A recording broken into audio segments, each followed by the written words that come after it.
అందరికీ నమస్కారం.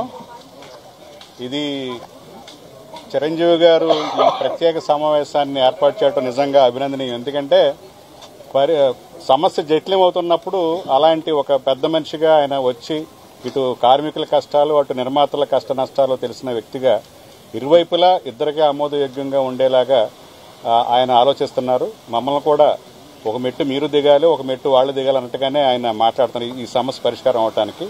సో ఈరోజు అందరి యూనియన్ల సమస్యలు ఆయన విన్నారు. కొన్ని అంతకిత విన్న కొన్ని వాటికి వివరణ ఆయన తెలుసుకున్నారు. అలాగే ప్రొడ్యూసర్ల కష్టాలు కూడా చెప్పారు.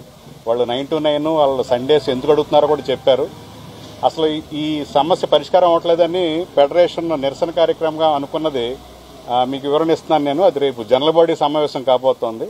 నిర్మాతలు ఏదైతే రిక్వెస్ట్ చేశారో ఈ రెండు ఇస్తే మాకు బెనిఫిట్ అవుతుంది అని అన్నదో అది మెంబర్స్కి అందరూ చెప్పి వాళ్ళ ఆమోదయోగ్యం అయితే డెఫినెట్గా రేపు ఓకే మీ కండిషన్ లేకపోతే ఇలాగ 3 సండేలు అడిగారు కదా ఇంకొక సండే ఇస్తాము అన్నట్టుగా మాట్లాడటం వైఎం మీడియాగా ఇద్దరికీ ఆమోదయోగ్యంగా ఉంటుంది. ఫైనల్గా చర్చల ద్వారానే ఈ సమస్య పరిష్కారం అవుతుంది. ఫైనల్గా ఇండస్ట్రీ అంతా అయితే మీరు కూడా ఇండస్ట్రీలో భాగమే, సినిమా జర్నలిస్టులు ఎప్పుడు కూడా కుటుంబంలోనే చూస్తూ ఉన్నారు.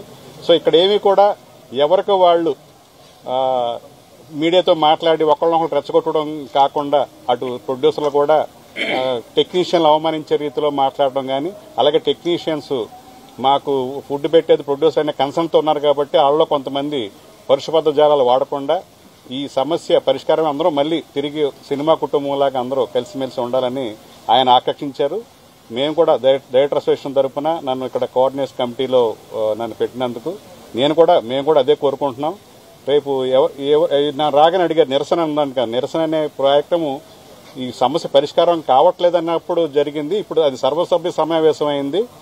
ప్రొడ్యూసర్ల యొక్క రిక్వెస్ట్ను కూడా రేపు సభ్యులందరికీ తెలియజేసి వాళ్ళకి మన సపోర్ట్ కావాలంటున్నారు, మీరు ఎంతవరకు చేయగలరు, ఇందులో వైఎం మీడియాగా మనం ఏం చేయగలము, అలాగే వాళ్ళు వైఎం మీడియాగా మనకి ఏం చేయగలరు అనేది డెఫినెట్ ప్రతిసారి ఇంతకన్నా ఎక్కువ రోజులు 40 రోజులు 30 రోజులు కూడా షూటింగ్ లాగిన సందర్భాలు ఉన్నాయి. మద్రాసులో కూడా చాలా సందర్భాలు ఇలా జరిగినాయి. ఇదేం కొత్త కాదు. కాకపోతే ఈసారి మా ఇప్పుడున్న పరిస్థితి ట్రేడ్ ప్రకారంగా మా కష్టాలను అర్థం చేసుకోవడానికి ప్రొడ్యూసర్లు రిక్వెస్ట్ చేస్తున్నారు, అలాగే చిన్న నిర్మాతల రిక్వెస్ట్ ఉంది. ఇవన్నిటిని ఆలోచించిన అలాగే టెక్నీషియన్ల కష్టాలు ఉన్నాయి. ఇందులో ఒక 5-6 యూనియన్లు ఈ 12 గంటలే కాకుండా ముందు ఒక 2 గంటలు తర్వాత 2 గంటలు కూడా కష్టపడేవాళ్ళు ఉన్నారు. సో కేటగిరికల్ గా ఇలాగ మొత్తం 24 క్రాఫ్ట్స్ యొక్క సమస్య కాదండి ఇప్పుడు ఈ రోజు మాట్లాడుతుంది. అందులో 13 యూనియన్సే డైలీ వేజెస్ ఉన్నారు.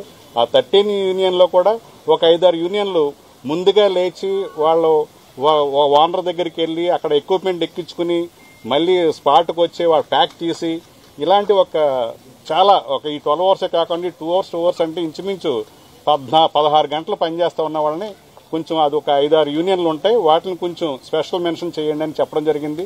ఆయన కూడా చాలా జాగ్రత్తగా అన్ని నోట్ చేసుకుని ఏది కూడా మిస్ అవ్వకుండా ఆయన ఒక స్టూడెంట్ లాగా అన్ని రాసుకున్నారు. నిజంగా చిరంజీవి గారు ఇంతే ఓపిక మన ప్రొడ్యూసర్ సైడ్ కానీ మన యూనియన్ సైడ్ కానీ డిస్కషన్ అప్పుడు ఈ రోజు ఎలా జరిగిందో 2 గంటలు చాలా కన్స్ట్రక్టివ్ గా డిస్కషన్.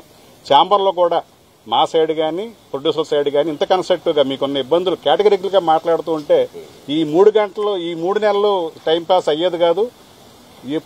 ఇప్పుడు కూడా కన్స్ట్రక్టివ్ గా డిస్కషన్ జరగలేదు కాబట్టి ఇలాంటి ప్రాబ్లం ఈ 15 రోజులుగా షూటింగ్లు ఆగటం జరిగింది. కానీ లేకపోతే ఇటు సైడ్ కూడా వర్కర్స్ సఫర్ అవ్వకూడదు, అలాగే కోట్లకు పెట్టుబడి పెట్టి ప్రొడ్యూసర్లు కూడా సఫర్ అవ్వకూడదు. సో ఫైనల్ గా ఎవరి హక్కులు వాళ్ళు కాపాడబడాలి, వాళ్ళ కష్టాన్ని వాళ్ళు గుర్తించాలి. అలాగే వాళ్ళు కూడా ప్రొడ్యూసర్లు కూడా ఆ రోజు 2000 బిలో ఉన్న వాళ్ళకందరికీ పెంచుదాం ముందు అని ఆ రోజు వాళ్ళు పెంచారు. వీళ్ళు కష్టపడుతున్నారు కాబట్టి వీళ్ళు తక్కువ వస్తుంది కాబట్టి అన్నది. అలాగే పైన 3 యూనియన్లు కూడా ఆ రోజుని ఇంత పెంచుతున్నామని ఒక మాట అని ఉంటే ఆ రోజు సాల్వ్ అయిపోయేది. అస్సలు పెంచం అనే పరిస్థితి ఆ రోజు ఉంది కాబట్టి జటిలంగా మారింది.